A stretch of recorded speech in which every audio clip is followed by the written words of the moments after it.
Hey guys, welcome to our channel. இன்னைக்கு வீடியோவில் நம்ம என்ன டாபிக் பற்றி பார்க்க போகிறோன்னா, நீங்கள் விரும்பக்கூடிய குறிப்பிட்ட பர்சனை உங்கள் கைக்குள்ளே வச்சுருக்கக்கூடிய ஒரு பவர்ஃபுல்லான மெத்தட் தான் இந்த வீடியோவில் நம்ம பார்க்க போகிறோம். நம்ம வீடியோக்குள்ளாடி முன்னாடி நம்ம சேனலை நீங்கள் இதான் ஃபர்ஸ்ட் டைம் பார்க்குறீங்கன்னா மறக்காமல் சப்ஸ்கிரைப் பண்ணிக்கோங்க. பக்கத்தில் இருக்கிற பெல் பட்டனையும் கிளிக் பண்ணிக்கோங்க. அப்போதான் நான் போடுற வீடியோஸ் உங்களுக்கு நோட்டிஃபிகேஷனில் காமிக்கும்.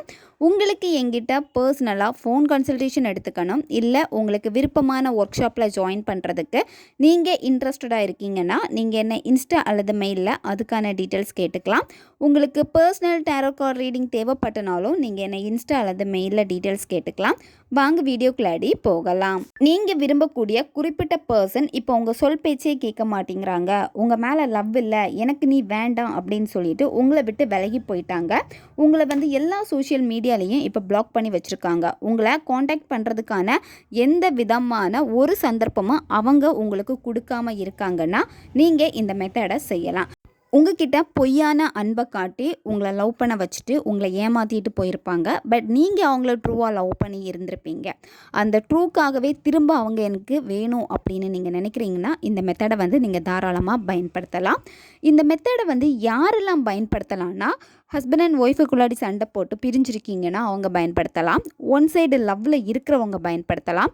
இதில் ஒன் சைடு லவ் பண்ணுறவங்க, நீங்கள் யாரை லவ் பண்ணுறீங்களா அந்த நபருக்கு வேறு லவ் எதுவுமே இருக்கக்கூடாது, அவங்க சிங்கிளாக இருக்காங்க அப்படின்னா இந்த மெத்தடை நீங்கள் பயன்படுத்துங்க.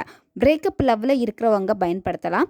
அதே மாதிரி நீங்கள் இப்போ லவ்வர்ஸாக இருந்துட்டு அடிக்கடி சண்டை போட்டுகிட்டே இருக்கீங்க, அந்த நபர் உங்ககிட்ட அதிக பொய் சொல்கிறாங்க, உங்களை கேர் பண்ண மாட்டேங்கிறாங்க அப்படின்னா அவங்களுக்காக இதை நீங்கள் பயன்படுத்தலாம். இதை தவிர்த்து பெற்றோர் குழந்தைகளுக்காக பயன்படுத்தலாம், குழந்தைகள் பெற்றோர்களுக்காக பயன்படுத்தலாம். நன்மைக்காக மட்டுமே இந்த மெத்தடை பயன்படுத்துங்க. எந்த டேயில் இந்த மெத்தடை நீங்கள் செய்யலாம் அப்படின்னா, பௌர்ணமி நாளில் இந்த மெத்தடை செய்யலாம், அமாவாசை நாளில் இந்த மெத்தடை நீங்கள் செய்யலாம். நீங்கள் செவ்வாய் அல்லது வெள்ளிக்கிழமை இந்த நாட்களில் தான் நீங்கள் இந்த மெத்தடை செய்ய ஸ்டார்ட் பண்ணணும். தொடர்ந்து கண்டினியூவாக எவ்வளோ நாள் இந்த மெத்தடை செய்யணும்னா 21 நாட்கள் இந்த மெத்தடை கண்டிப்பாக நீங்கள் ஃபாலோ பண்ணணும். இதில் இடையில உங்களுக்கு எந்த விதமான கேப் எதுவுமே இருக்கக்கூடாது. பெண்கள் தீட்டு சமயத்தில் இந்த மெத்தடை பயன்படுத்தக்கூடாது. இப்போ நீங்கள் மெத்தடை செஞ்சுட்டே இருக்கீங்க அப்படின்னா இடையில அந்த 3 days 4 days உங்களுக்கு கேப் ஆயிடுச்சு அப்படின்னா ஓல்டு கவுண்டிங்கில் இருந்து நீங்கள் அப்படியே கண்டினியூ பண்ணலாம். மற்றபடி எந்த விதமான கேப் எதுவுமே இருக்கக்கூடாது. ஏன்னா கண்டினியூவாக இந்த மெத்தடை நீங்கள் 21 நாட்களை ஃபாலோ பண்ணி முடிக்கணும். நீங்கள் விரும்பக்கூடிய பர்சன் இப்போ உங்களை விட்டு டோட்டலாக விலகி இருக்காங்க, திரும்ப அவங்க வருவாங்களா வரமாட்டாங்களான்னு உங்களுக்கு ஒரு கேள்விக்குறியும் இருக்கும். ஆனால் அவங்க உங்களுக்கு வேணும்னு உங்கள் மனசு சொல்லிக்கிட்டே இருக்கும். அப்போ நீங்கள் என்ன செய்யணும்னா, இந்த மேனிஃபெஸ்டேஷனில் நீங்கள் இறங்குறப்போ முதல்ல நீங்கள் முழுமையாக நம்பணும். உங்களை நீங்கள் நம்பணும், என்னால் முடியும், இதை நான் கரெக்டாக செஞ்சு முடிப்பேன், யூனிவர்ஸ் எனக்கு ஹெல்ப் பண்ணுவாங்க, நான் விரும்புகிற பர்சன் என்கிட்ட வருவாங்க, முழு மனதோடு நான் செய்கிறேன், முழு மனதோடு நம்பி நான் செய்கிறேன் அப்படின்னு சொல்லிட்டு நீங்கள் அதுக்கான எஃபர்ட்டை போட்டிங்கன்னா தான் அது யூனிவர்ஸ் கிட்ட போயிட்டு யூனிவர்ஸ் அதை உங்களுக்கு நடத்தி கொடுப்பாங்க. இங்கே நீங்கள் முழுக்க முழுக்க நம்ப வேண்டியது உங்களை நம்பணும், யூனிவர்ஸை நீங்கள் நம்பணும். இந்த மெத்தட் நீங்கள் எந்த நேரத்தில் செய்யணும் அப்படின்னா, நீங்கள் செய்ய வேண்டிய நேரம் 12 மணிலேருந்து 1 மணி. இந்த இடைப்பட்ட நேரத்துக்குள்ளாடி தான் இந்த மெத்தடை நீங்கள் செய்யணும். இந்த மெத்தடில் உங்களுக்கு தேவைப்படுறது அன்னாசி பூ தேவைப்படும். இந்த அன்னாசி பூ பார்த்தீங்கன்னா மொனை எதுவுமே உடஞ்சிருக்கக்கூடாது, முழு பூவாக இருக்கணும். உங்களுக்கு நாட்டு மருந்து கடைகளில் எல்லாமே கிடைக்கும். அதுக்கப்புறமா உங்களுக்கு இதில் தேவைப்படுறது கஸ்தூரி மஞ்சள் தேவைப்படும், முகத்துக்கு பூசக்கூடிய கஸ்தூரி மஞ்சள். ஃபஸ்ட்டு நீங்கள் என்ன பண்ணணும்னா, நீங்கள் யாருக்காக இந்த மெத்தடை செய்ய போகிறீங்களோ அந்த நபரை நீங்கள் சூஸ் பண்ணிடுங்க. அவங்களுடைய ஃபோட்டோ இருந்துச்சு அப்படின்னா நீங்கள் அவங்களுடைய ஃபோட்டோ வச்சுட்டு இந்த மெத்தடை செய்யுங்க. அவங்களுடைய ஃபோட்டோ உங்ககிட்ட இல்லைன்னா அவங்கள நீங்கள் மனக்கண்ணால் நினச்சி பாருங்கள். அந்த பர்சனுடைய உருவத்தை நீங்கள் உங்கள் மனசுக்குள்ளாடி கொண்டு வந்துட்டு இந்த மெத்தடை செய்யுங்க. இந்த மெத்தடை நீங்கள் செய்கிறப்போ அமைதியான பிளேஸை சூஸ் பண்ணிக்கோங்க. உங்களுடைய பூஜ்ரமாக இருக்கலாம், இல்லை உங்களுடைய மொட்டை மாடி, பால்கனி, வீட்டிலையே தனி அறை இருந்துச்சுன்னா அந்த மாதிரி பயன்படுத்துங்க. இதில் வெறும் தரையில் உட்காரக்கூடாது, ஏதாச்சும் விரிப்பு போட்டு தான் நீங்கள் உட்காரணும். ஒரு கேண்டில் ஏற்றி வச்சுருங்க, இல்லை ஒரு தீபம் போட்டு வச்சுருங்க. அதுக்கப்புறமா அந்த பர்சனுடைய ஃபோட்டோவை நீங்கள் பாருங்கள். உங்ககிட்ட அவங்க ஃபோட்டோ மொபைலில் இருந்தாலும் சரி, கையில் ஹார்ட் காப்பியாக இருந்தாலும் சரி, அதை பார்த்துட்டு அவங்களுடைய புருவ மத்தியை நீங்கள் ஃபோக்கஸ் பண்ணுங்கள். ஃபஸ்ட்டு ஃபோக்கஸ் பண்ணிவிட்டு இப்போ உங்களுக்கு அவங்க மேலே ரொம்ப கோபம் இருக்கலாம், ரொம்ப வெறுப்புணர்வு இருக்கலாம். ஏன் என்னை ஏமாத்திட்டாங்க? ஏன் என்னை விட்டு போயிட்டாங்க?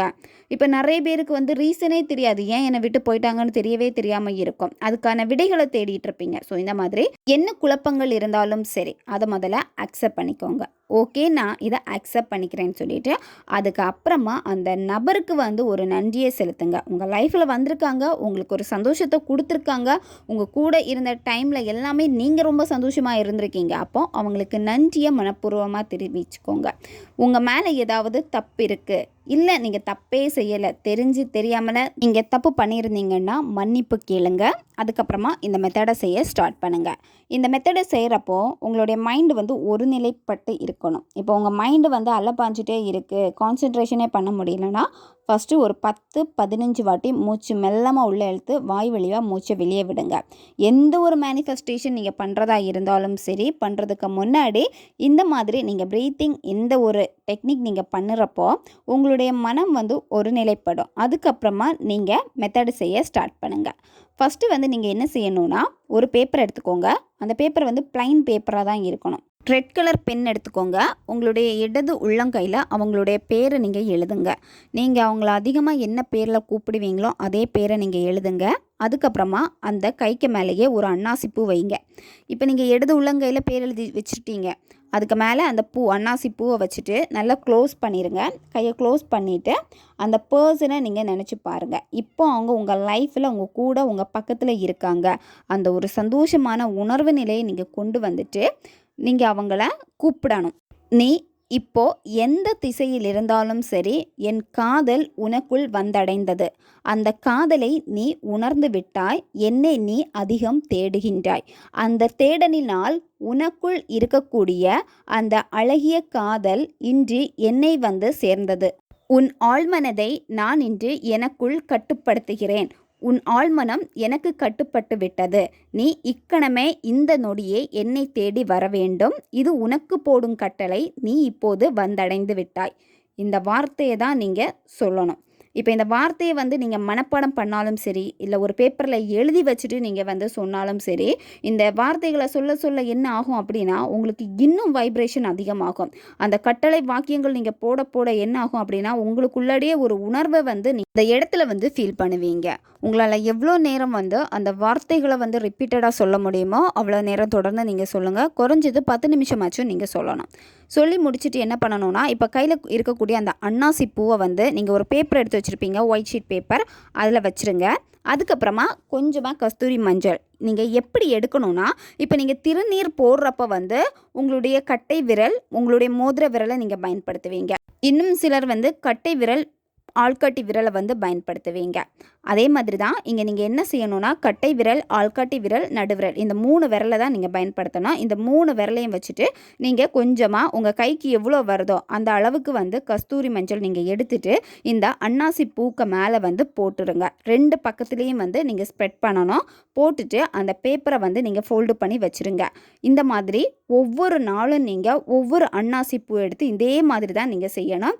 21 நாட்கள் நீங்கள் செய்கிறப்போ 21 பொட்டலங்கள் உங்கள் கையில் இருக்கும். ஒவ்வொரு நாளும் மெத்தடை செஞ்சு முடிச்சதுக்கப்புறமா ஒவ்வொரு நாளும் செய்யக்கூடிய அந்த பொட்டலத்தை உங்கள் தலகாணிக்கு அடியில் வச்சுட்டு நீங்கள் தூங்கணும். மறுநாள் வந்து நீங்கள் ஏதாச்சும் ஒரு பாக்ஸில் போட்டு வச்சுருங்க. இந்த மாதிரி தான் ஒவ்வொரு நாளும் புதுசாக நீங்கள் ஒவ்வொரு பொட்டலமாக செய்வீங்க. அந்த பொட்டலத்தை வச்சு தான் நீங்கள் தூங்கணும். இப்படி 21 நாள் முடிச்சதுக்கப்புறமா இந்த 21 பேப்பரில் இருக்கக்கூடிய அந்த அன்னாசி பூ மஞ்சளையும் வந்து ஒரு பேப்பருக்கு நீங்கள் மாற்றணும். எல்லா பொட்டலத்தையும் நீங்கள் பிரிச்சுட்டு அதில் இருக்கக்கூடிய எல்லா திங்ஸையும் எடுத்துகிட்டு இன்னொரு பேப்பரில் நீங்கள் வைக்கணும். வச்சுட்டு நீங்கள் என்ன பண்ணணும்னா, தனியாக நீங்கள் கொட்டாங்குச்சி வச்சு நெருப்பு மூட்டி எடுத்துருங்க. இல்லை விறகு வச்சு அதிலிருந்து நெருப்பு எடுத்துக்கோங்க. அந்த நெருப்பில் நீங்கள் இந்த மொத்தமாக வச்சுருக்கக்கூடிய அன்னாசிப்பு மஞ்சளையும் நீங்கள் அதில் போடணும். எந்த நேரத்தில் இதை எரிக்கணும்னா, 21 முடித்த அடுத்த நாள் வந்து ஈவினிங் ஒரு 7 மணிக்கு மேலே வந்து நீங்கள் இந்த மாதிரி எரிச்சிருங்க. நீங்கள் அந்த நெருப்பில் இந்த அன்னாசிப்பூ மஞ்சளையும் போடுறப்ப என்னாகும் அப்படின்னா, அதில் இருந்து ஒரு புகை வரும். புகை வர்றது வந்து பார்த்திங்கன்னா எனர்ஜி. இவ்வளோ நாள் நீங்கள் மெத்தடு செஞ்சுருப்பீங்க, அந்த எனர்ஜி வந்து காற்றோடு காற்றாக கலந்து யூனிவர்ஸ் கூடயே வந்து போய் சேர்ந்துடும். நீங்கள் என்ன நினச்சிங்களோ அது உங்களுக்கு நடக்கும். அந்த பர்சன் வந்து உங்கள் கட்டுப்பாட்டுக்குள்ளாடி தான் இருப்பாங்க. வாண்டடாக வந்து உங்ககிட்ட பேசிகிட்டே இருப்பாங்க. அதிக டைம் உங்களுக்காக ஸ்பெண்ட் பண்ணுவாங்க. எல்லாமே உங்ககிட்ட ஷேர் பண்ணுவாங்க. இந்த மாதிரி நிறைய மாற்றங்கள் அவங்கக்கிட்ட பார்க்க முடியும். நல்ல விஷயங்களுக்காக மட்டும் நீங்கள் பயன்படுத்துங்க. தேவைப்படுறவங்க இதை பயன்படுத்தி பாருங்கள். ஓகே காய்ஸ், நம்ம சேனல் உங்களுக்கு பிடிச்சிருக்குன்னா மறக்காமல் சப்ஸ்கிரைப் பண்ணிக்கோங்க. வீடியோவை தேவைப்படுற உங்கள் ஃப்ரெண்ட்ஸுக்கும் மறக்காமல் ஷேர் பண்ணுங்கள். அவங்களுக்கும் இது உபயோகமாக இருக்கும். இன்னும் நிறைய வீடியோஸ் நம்ம சேனல் அப்லோட் ஆகிட்டே இருக்கும். அதனால் பக்கத்தில் இருக்கக்கூடிய பெல் பட்டனையும் மறக்காமல் ப்ரெஸ் பண்ணி வச்சுக்கோங்க. அப்போ தான் நான் போடுற வீடியோஸ் எல்லாமே உங்களுக்கு நோட்டிஃபிகேஷனில் வந்துக்கிட்டே இருக்கும். அடுத்த வீடியோவில் சந்திக்கலாம். நன்றி.